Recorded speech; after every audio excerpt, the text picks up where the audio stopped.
इनको लगता है कि एक बार ईडी भेज देंगे तो कांग्रेस पार्टी डर जाएगी, कांग्रेस के कार्यकर्ता डर जाएंगे और चुप होकर के बैठ जाएंगे कि देखो देखो इसके नेता के ऊपर ईडी आ गया है तो कार्यकर्ता को कौन पूछता है।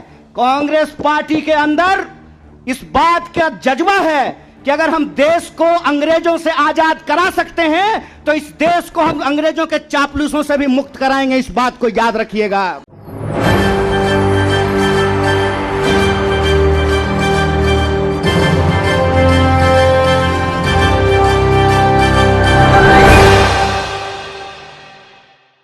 क्या कन्हैया कुमार मोदी सरकार से जो सवाल पूछ रहे हैं, सरकार के पास उस सवाल का जवाब नहीं है। और सीधे तौर पर मैं अपने दर्शकों को बताऊं कि जो तस्वीरें इस वक्त हम देख रहे हैं, जो हालात इस वक्त हम देख रहे हैं, क्या वो ये जाहिर तौर पर बताती है, क्या वो ये साफ तौर पर बताती है कि सरकार के पास सवाल का जवाब नहीं है। भैया ये वही वाली सरकार है ना जो हिंदू और मुसलमान करती है।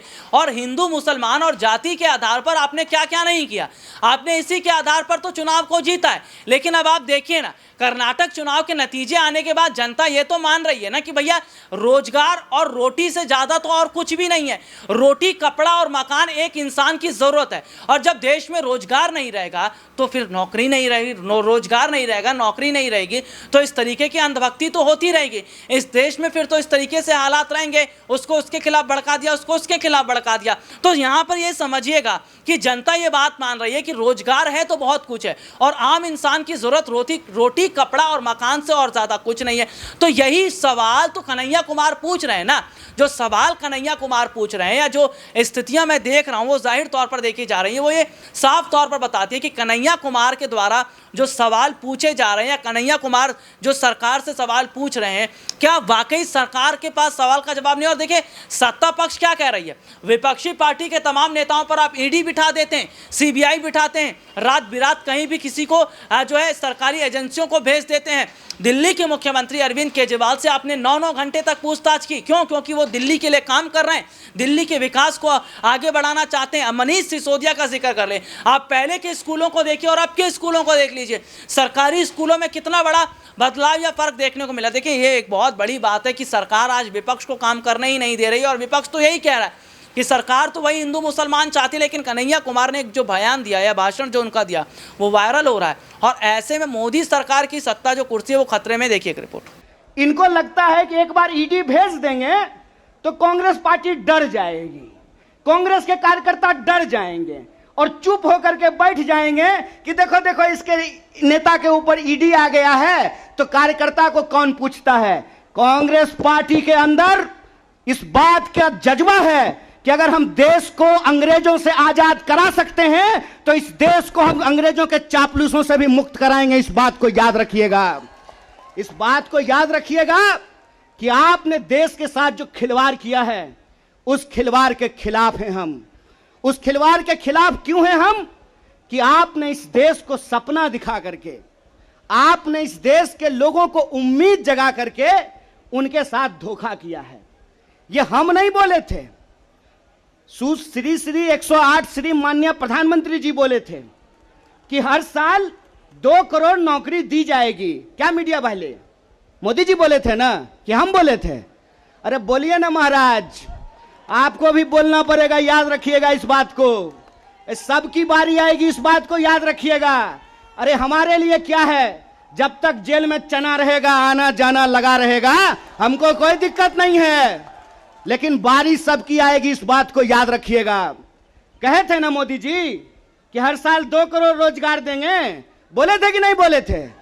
अरे बोलिए ना, आप कांग्रेस के कार्यकर्ता हैं, भाजपा के थोड़े हैं कि डर जाएंगे। बोलिए, बोले थे ना, बोले थे ना कि महंगाई कम होगी, बोले थे ना खाते में 15 लाख रुपया आएगा, बोले थे ना अच्छा दिन आएगा। आया क्या? मोदी जी के स्टाइल में पूछूं क्या, आया क्या? अब नया जुमला आया है। अब नया जुमला आया है कि हम अग्निपथ लेकर के आए हैं। एगो भाजपा का नेता ईमानदार है, कैलाश विजयवर्गीय को धन्यवाद देना चाहिए। कम से कम उसने इस देश के नौजवानों की शंका दूर कर दी। उन्होंने बता दिया भाजपा की नई योजना है तैयार, भाजपा ऑफिस में सभी नौजवान बनेंगे चौकीदार। यही योजना है ना। लेकिन मैं कहता हूं विजय वर्गीय जी, आपका बेटा बल्ला बहुत बढ़िया चलाता है, अफसर पे बैठ चला रहा था, उसको बीजेपी ऑफिस में क्यों नहीं सिक्योरिटी गार्ड बना देते हैं? मंत्री का बेटा बनेगा सेक्रेटरी, मंत्री का बेटा बनेगा बीसीसीआई का सेक्रेटरी, और किसान मजदूर का बेटा बनेगा भाजपा ऑफिस में सिक्योरिटी गार्ड।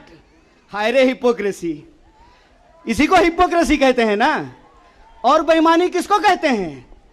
देश की जनता को लगा कि जब मोदी जी बोल रहे हैं तो सच ही बोलेंगे। मोदी जी की हर बात को मान लिया देश के लोगों ने। मोदी जी ने कहा दीपक जलाओ तो देश ने दीपक जलाया। मोदी जी ने कहा बत्ती बुझाओ तो देश ने बत्ती बुझाया।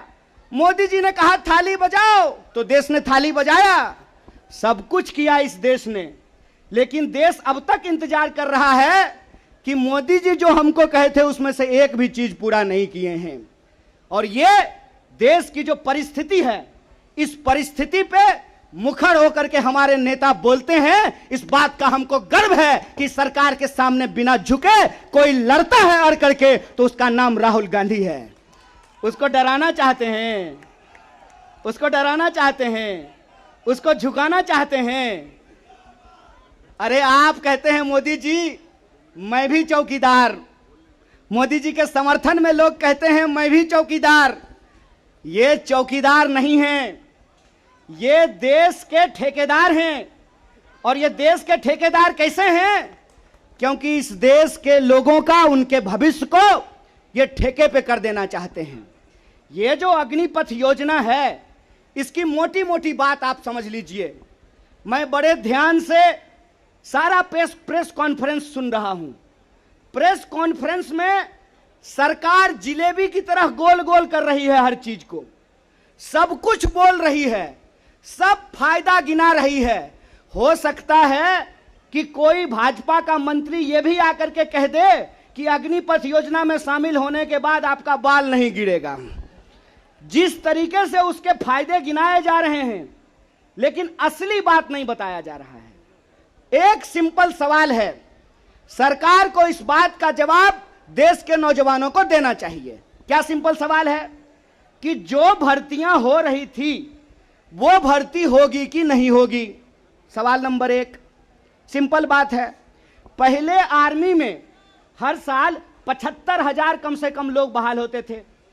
बाद में बीजेपी ने इसको घटा करके 50,000 कर दिया, और पिछले 2 साल में, अब तीसरा साल है, 50,000 लोगों को की भी भर्ती नहीं की गई। ये रिपोर्ट आपने देखी जिसमें विस्तार से हमने अपने दर्शकों को दिखाया सीधे सीधे तौर पर जो हालात इस वक्त के बने हैं, जो स्थितियां इस वक्त की बनी हैं, वो जाहिर तौर पर ये बता रही कि क्या आने वाले वक्त में, क्या आने वाले समय के अंदर कन्हैया कुमार जैसे नेता वाकई कांग्रेस पार्टी में एक बड़ी जिम्मेदारी को संभालते नजर आएंगे। और सरकार के पास देखिए सवाल का जवाब उस वक्त भी नहीं था जब अडानी का मुद्दा था, या फिर देश में महंगाई बेरोजगारी से जुड़ा मुद्दा। तो तमाम जो स्थितियां इस वक्त बन रही हैं, देखने को मिल रही है, वो जाहिर तौर पर ये बताता है कि क्या वाकई सरकार बुरी फंस गई है, और क्या 2024 से पहले बीजेपी को वोट बैंक के लिहाज से झटका लगेगा। आज के लिए इतना ही, आपसे फिर दोबारा मुलाकात होगी, तब तक के लिए इजाजत दीजिए, नमस्कार।